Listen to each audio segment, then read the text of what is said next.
Here we go. Welcome to the next episode of the They Don't Like That. They don't like that one. We'll get there. We'll get there. Welcome to the next to the Restoration Group podcast, where sometimes we're silly right off the bat, but we are always serious about investing in Oklahoma City leaders who desire to integrate their Christian faith into their business. I'm your host, Clay Steves, and clearly, since I got ribbed right off the bat, I am joined by both of my co-hosts today, Aaron Scott and Michael Mead. What's up, team? I didn't say anything. I just made a noise. It was a judgmental. Yeah, it was very I'm not clear that denying you did but not I like that didn't. news. You don't have. Sometimes you don't have to use No words. words are needed. Yeah. No words Well, are that's needed. good. I think that's clear communication then.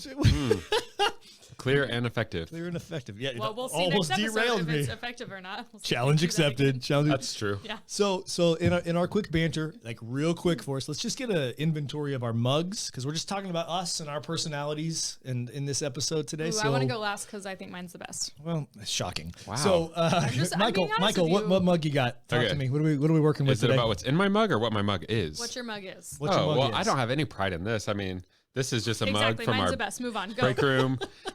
Sarah, who is our HR representative, Yeah. this is actually her mug, and we've connected on it in the past. Sounds How I nice. admire the artwork. Taking each other's mugs. Yeah, I have throat coat tea in my You've mug. already It's said already more too than we much. It's already expected. too I much. have a Slytherin House from Harry Potter mug, so just laying that out there. You Slytherin? We'll find out. Aaron? I have an awesome mug from a place in Denver, Colorado that is really random and eclectic and All right, weird, moving on. No, I'm just called kidding. the Go. Wizard's Chest. What? That is full of costumes and games and all things nerdy and amazing and awesome. So this is strange that there's two wizarding mugs on this Yes. table, and neither of them are his. I know that is surprising. The boy who lived himself. Okay. All right, Okay, moving but on. I All want to right. say this I'm is the gonna- first time I've gotten to use my own mug in approximately a month because one of my teammates, shout out John Mark Lawrence, Mark. has determined that essentially it's his. I literally went to his desk, got it off of his desk, and washed it and made tea for this because it lives in his office now. Man, I love the authentic, real nature of us coming out in our mugs. Great segue. Yeah, that was it was a weak That was attempt. forced. All right, okay, so Aaron's mug is my favorite of the lot. I'll say. Like I said, And it's the story behind it and the place involved. I've seen the Yeah. pictures. I would like to go.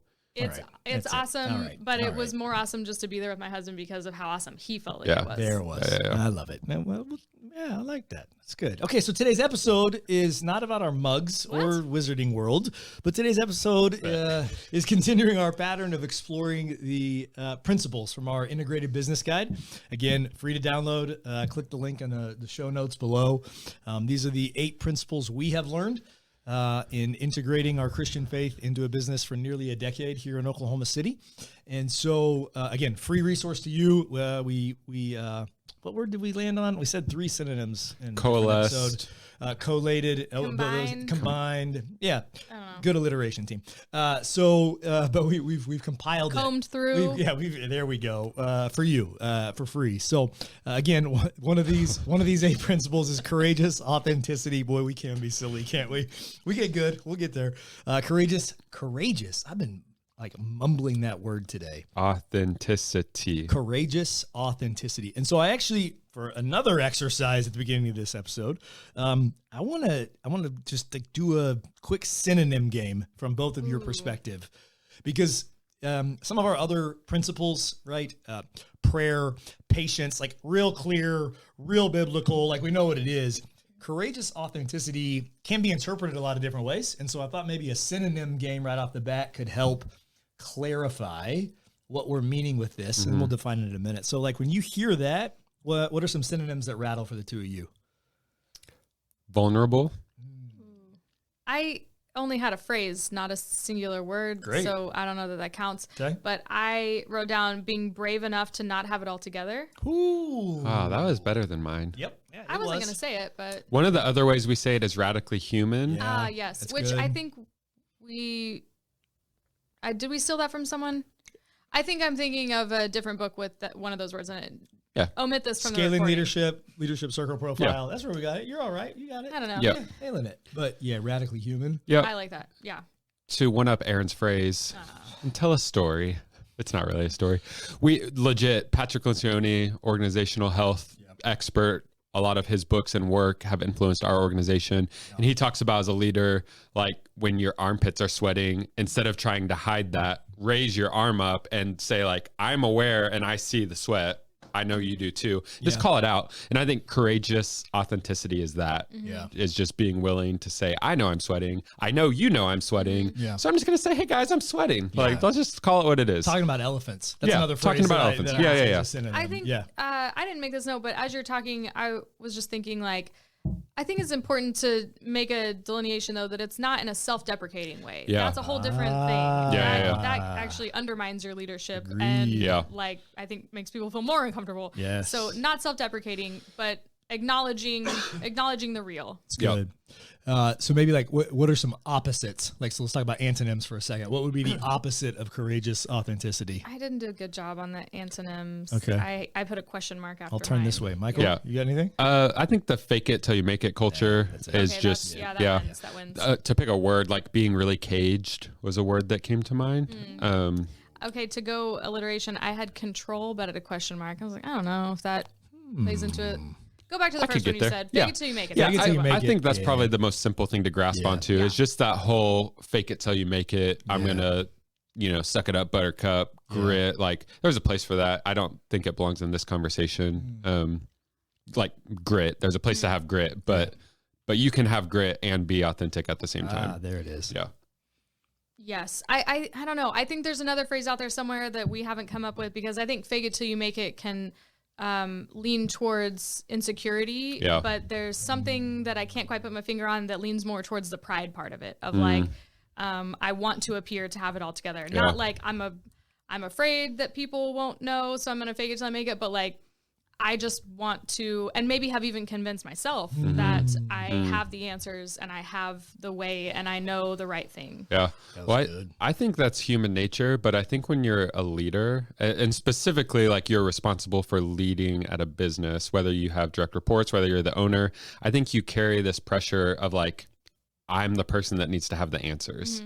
And that can be a burden that's not fair to carry and it can be crippling. And that's what part of what I hear you saying is like, I may have even subconsciously put this mantle on myself as like, I'm the guy that has to have all the answers because I'm in charge, or I'm leading the culture department. So I need to have the answers about all the insurance plans. Did I get too personal? Good news. I've never ever let on that I have the answers. So you're so right, because that's courageously authentic. That's correct. But that's riffing off of what you're saying. I think that's how I've done that. And that's what I see in people is this pressure that like, I have to have it figured out. I have to have the answers. I can't show that I am weak or vulnerable. So I'm going to fake it until that's true. Yeah. And then unfortunately it can become a systemic thing in a work culture where the people who appear to or let on that they have the right answers and all the things get promoted or accelerated or highlighted or whatever. And then it unfortunately can just become like a cycle of like other people seeing that. And it's like, okay, well, Michael was very confident in what he said and knew the right thing. And I'm thinking to myself like, oh no, I don't know the right thing. I don't know the right answer. But if I want to be promoted like Michael was, or if I want to excel like Michael does, then I need to, I almost cussed. Have we cussed yet on this podcast? We have not. If we cuss, we have to label the episode as explicit. What? I also what words? Is it any word? Hold on, there is a list. I need you to know that I researched this recently because I'm like, where are my boundaries? Like, what can I say? Because if we're going to be courageously authentic, you might hear some stuff on here because we're real human beings. And we will flag the episode of explicit if we feel the need to as we cross the line. We'll send it the list so that you know. There is apparently a list. Okay. But it is also not as clear cut as we want it to be. Interesting. Like, because there's certain words that I'm like, I can say that. And there's other ones I'm like, yeah, that's definitely across the line. But, it's. Okay. Just in you short. You feel free, girl. Bring you. We ain't scared. I got to have my crap together. Shoot. Crap together. My shoot together. Shoot, Christians say. Yes. I would define courageous authenticity as risking to bring your full self to the business setting. So like that's what the lens that we're talking about it, right? Integrating our Christian faith. Risking to bring your full self I like that you're acknowledging that it's a risk, that it's not like we're acting like this is super simple. Yeah. Like, it is a risk. And I think that's like the courage part, right? Like you cannot be brave if there is not danger or risk of hurt, pain, failure. And I think that's the You piece. sounded more like a Gryffindor to me. Oh my gosh. God. Half of the audience is like Googling. What? Griffin, who? What's that? Yes. We can't talk about Star Trek on every episode, Michael. God. Oh, It's my favorite thing to do. Do not engage. She tries so hard. Okay, so let's shift to the why, right? Let's do the Simon Sinek start with why. Why is this one for us a principle? I think for me, maybe the first driver is, from Genesis, the Imago Dei. Am I saying that right? Like that we're made in the image of God. Mm-hmm. Aaron, you uniquely are made in the image of God. I uniquely am made. Mikey, you uniquely are made. All of us. And so there's this element of when we hide, right? And often we're hiding out of our brokenness, out of our sin nature, out of our wounds, all these pieces. But when we hide, we are also hiding parts of us. It's even, I hadn't even thought about this. Like it's even like Adam and Eve in the garden after the first exactly fall. What I was thinking. Come on, girl, high five! Yes. I mean that moment. I wasn't thinking it. I can't get in on that. But you know what I mean? That's the thing. They go and hide. Yeah. Because they're so insecure. They're so afraid. And he's like, where are you? Of course, God knows where they are, but he's giving, and I just think that's bringing us, and it is risky because we are proverbially naked. We are exposed, and it takes a risk because you very well might judge me. In your brokenness, you might judge me when I do an intro and my voice cracks and you don't like it. You might judge me. It wasn't the voice cracking. It was the I know. and hollering. Sorry. That was not real. That was not a good example. I was just having fun. But that's the thing. Like if we put ourselves out there, if we show the pit stains, you're exposing yourself to being rejected for who you are. You bet. That's good. Yes, and I think that is risky. Yeah. And that holds us back. But I think that's why if we're going to integrate our Christian faith, if we're gonna do this, that's what has to be a piece of how do we apply it? Extra risky when you're in the leadership position. Come on.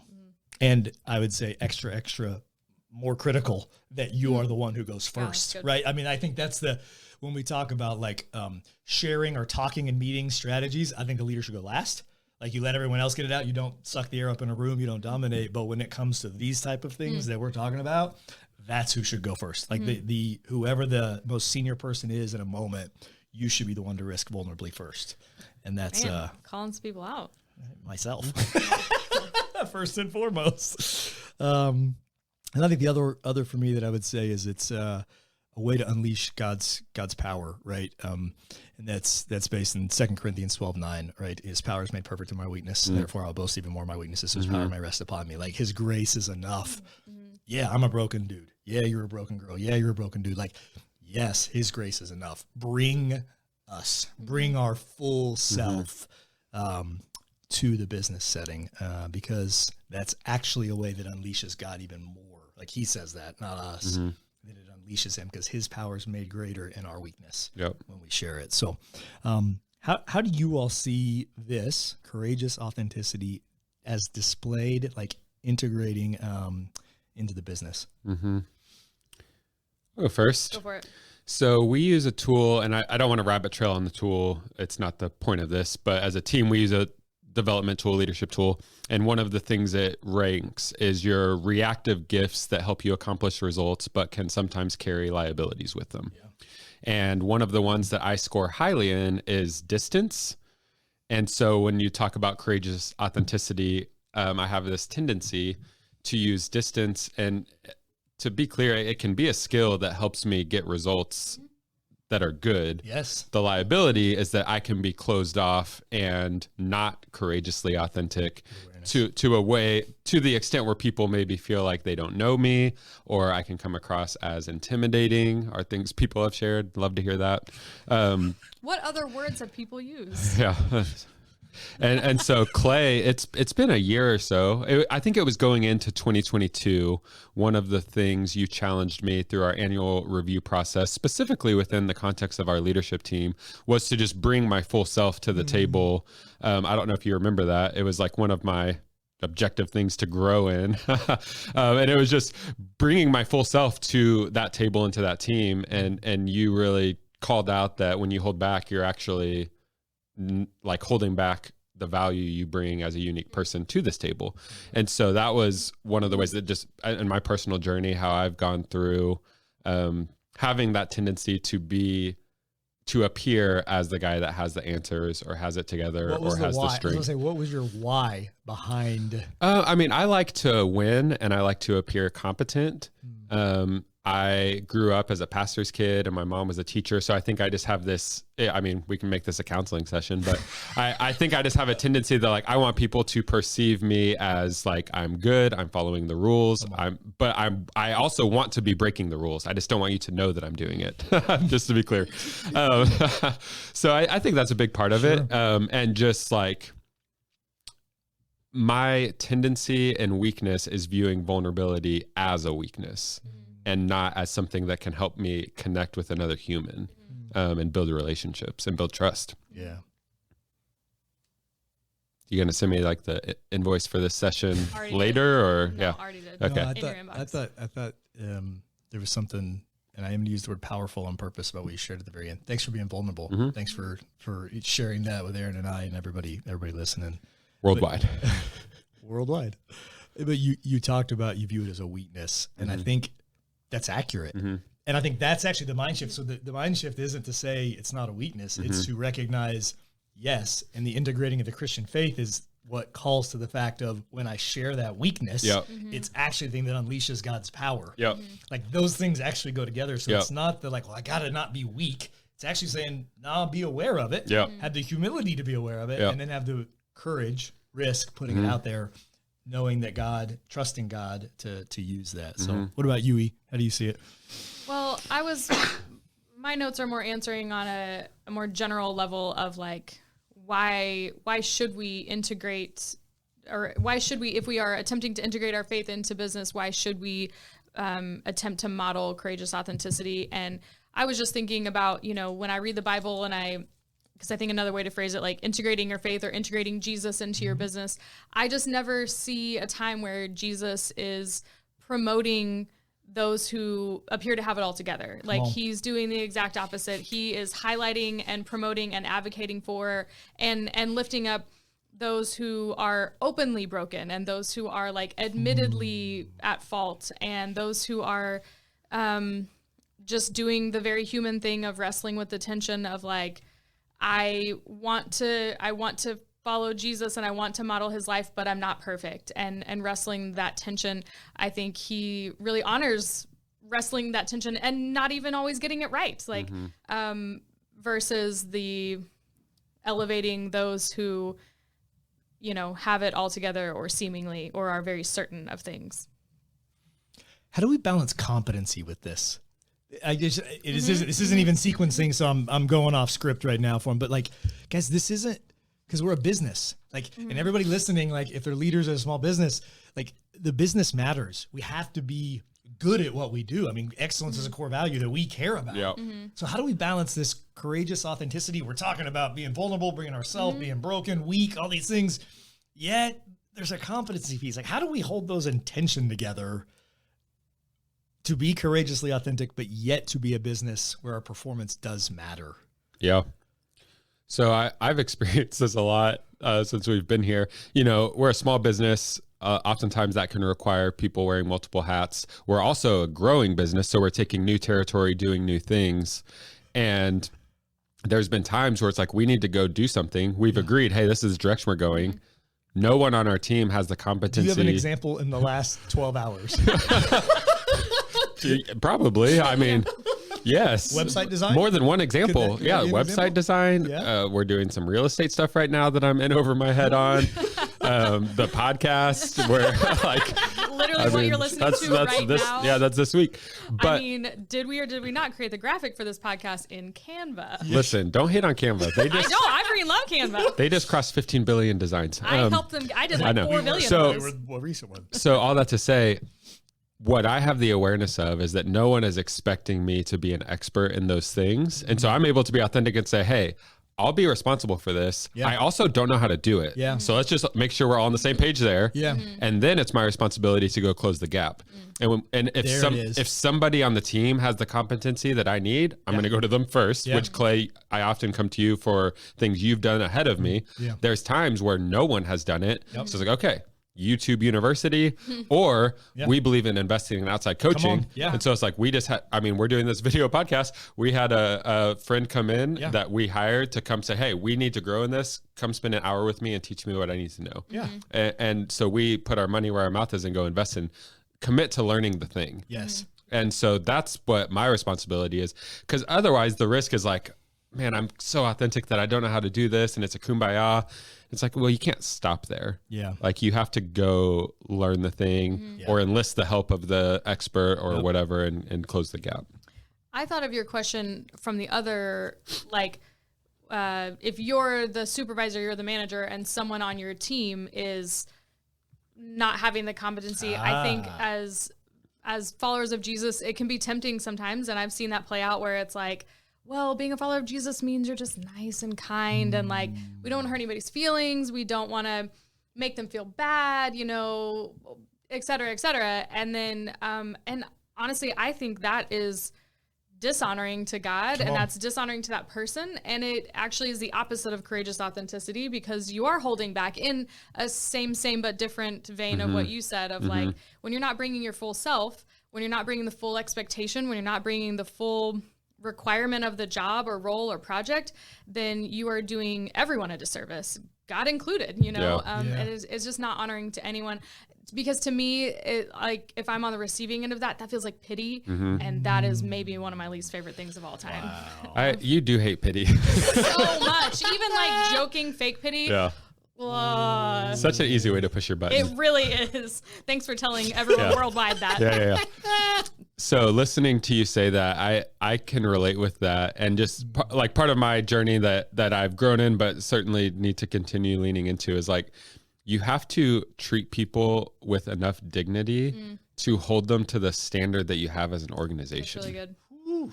And if you're not willing to do that, you said it, like you are not doing them any favor. That is not kind. You're actually just not treating them with the dignity that they either need to raise the bar or be redeployed to the kingdom elsewhere. Yeah, you're not being like, authentic to yourself because you are aware that they are not performing at the level you need them to. Yeah. And for some reason you aren't risking to share that. Yeah. And plan A is always raise the performance. Come on. You never move on from a team member as the first. That's not the first step if performance isn't where it needs to be. But yeah, I love that you brought that side of the perspective in because I don't have a personality type that would just naturally struggle with that. But because I love people, I struggle with that. So I think it's something all people, if you have a heart, you're going to struggle with it. Yeah. But it's so important. What is it? Brene Brown says, clear as kind. Clear as kind. You were talking about just, Yeah. even just out of a kindness. I mean, even if we took away the religious lens or the trying to honor Jesus lens, just a kind human being, like you said, bringing dignity to someone else is really important. Yep. It's good.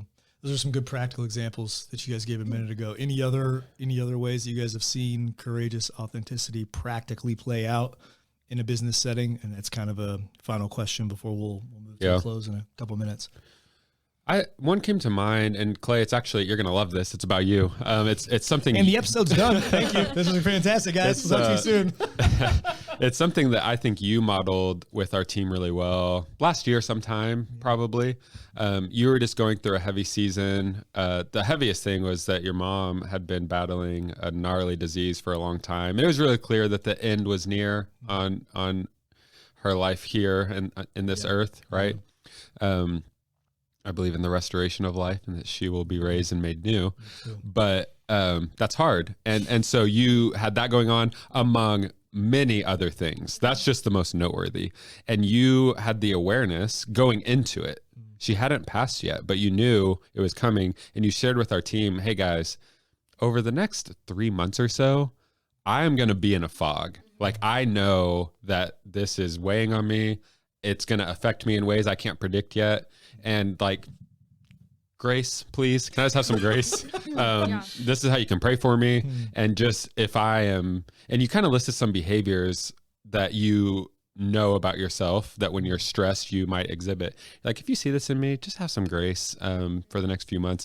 And like, that is courageously authentic. That's bringing your full self into work. Because a lot of the things you were carrying were personal, not business. There was business stuff too. There was business stuff too. It was a lot, but you brought that to us, and it was a real tangible way for us to love you, serve you, rally around you, pray for you, and have grace for when you miss the mark. Which I did. And needed all of it. Yeah. Well, I think what's cool for me as a leader. Thanks for sharing that. Yeah. Thanks for living it. Yeah. Michael teed me up ahead of time that he was going to share that, so I was aware because he was very gracious to ensure I was good with it. And when he said it, I looked at Erin and I was like, "Erin, I don't remember that." And she was like, "Yeah, it's because you were in the fog already. Like you were there." I didn't. You legit don't remember that? I don't remember having the conversation. You remember that? Yeah. Okay, it wasn't just me. But I think one of the if that was a exhibit of me being courageously authentic, like living this out, one of the reasons I was able to was because of how you all have functioned as a team and how you all in my life. So I just like, it's a very symbiotic thing. So as a follower upstream, you can create a tone and set an environment to allow your leader and encourage them to behave that way. The same way a leader, I believe, should go first, can set the tone for followers, right? Symbiotically together to both be able to live that way. So thanks to both of you, because if I did that, and I believe you. And I just want to loop in Mace, Jared, and John Mark into that as well. I mean, they're a huge part of our leadership team. They're not on the podcast, and I want to make sure they are brought into the mix there. It's the same. Thank you to them. Totally. Correct statement. Yeah. Yep. Yeah. E, any other final thoughts that you've got just on the subject, or? I'll make it as brief as I can. As you guys were sharing that, I was unfortunately thinking of how I've experienced like the opposing side of that of I'm just thinking through how that really set the tone for our leadership team and our organization. And I'm not trying to just highlight you, but I think that has become an ingrained part of our culture. And when that's not lived out, it stands out. But I think you can also, I think it's very easy to create the opposite culture and to create the opposite feel, which, without going into too many details, and I want to own, like more than likely I have created the same, and that I don't feel great about that. But I can remember a specific time in my journey where it was explicitly told to me, like, if you ever make a mistake, like they're like almost in a threatening tone of like, if a mistake is made, like you will lose everything, was literally told to me. And it's just like, and even if you're not that overt about it, I think if you're creating that culture, it's a systemic thing where then you have not created a safe place. And I think that's the thing that is in my mind, is like creating a safe space. And like you said, going first as a leader, rallying your leadership team around you, but the safer space that you can create, the safer environment and culture you can create, I think this starts to organically grow versus creating the opposite. And then people tend to, if you as the leader are creating a space that feels not okay to share, you can't expect anyone to share. You can't expect anybody to be authentic. And they will inevitably hide things, shut down, not bring their full selves, etc. Thank you. Thanks for sharing that. Thanks for sharing your experience. And listeners, viewers, like I just want to encourage you to pause for a second and be aware, like reflect on the episode that you've just listened to, because Michael and Erin both, in sharing stories of their own, have actually displayed the very thing, the principle that we're talking about that has to be displayed. So we're not just talking about it. They literally have both done it in the episode that we're in. And I just think that's, so if you need examples of what it looks like in the small moments, like in this half hour of time, they've actually showed you how to do it.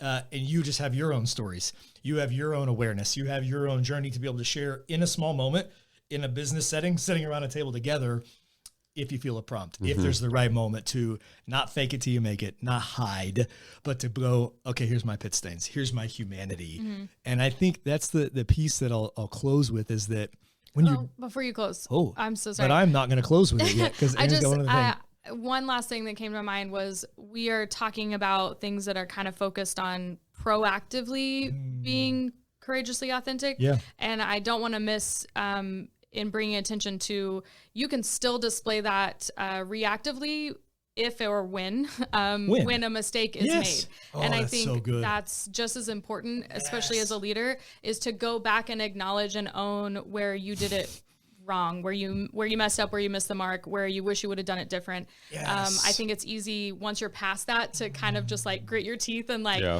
maybe no one noticed, or like we've all moved on, or like too much time has passed, so it'd be awkward to bring it back up. And That's so I good, Erin. think that's so false. Like it doesn't matter how much time has passed. Do the thing, make it right, Yeah. like own your stuff. Well, and all the things you just said, if you're feeling any of those, like there's your sign that you should probably say something about it. Yeah. Wow. That's good. Yeah. That's really So good. Now let's wrap it up. I'd like to close now. Clay, I'm going to throw it to you. I think the beauty of it is what you all did there, what you're encouraging our listeners and our viewers to do. I actually believe it's an act of worship. Because when we talk about, and I believe the why, right, of the Imago Dei, like if we're made in the image of God, when we bring ourselves, when we own a miss and we don't hide, when we proactively do it, when we lead up, and we do it this way, all these pieces, I actually believe it's worship. And that's integrating a Christian faith into the business overtly when we do that. And then I just want to close with the verse, the one that I referenced a little earlier, but it is, it's 2 Corinthians 12, 9 and 10. But he said to me, my grace is sufficient for you. Another translation says enough. My grace is enough for you, for my power is made perfect in weakness. Therefore, I will boast even more of my weaknesses, so that the power of God may rest upon me. For the sake of man, then, I am content. Oh, that's hard for me. I am content with weaknesses, insults, hardships, persecutions, and calamities. For when I am weak, then I am strong. Thanks for joining us today. Thanks for spending time with us. And until next week. Show those pit stains. Come on. Sign off on that. Yep. Thanks for tuning into our show. If you want to learn more about how you can integrate your faith into your business, download our integrated business guide for free by clicking the link in the show notes below. Thanks again for joining us, and we'll see you next time.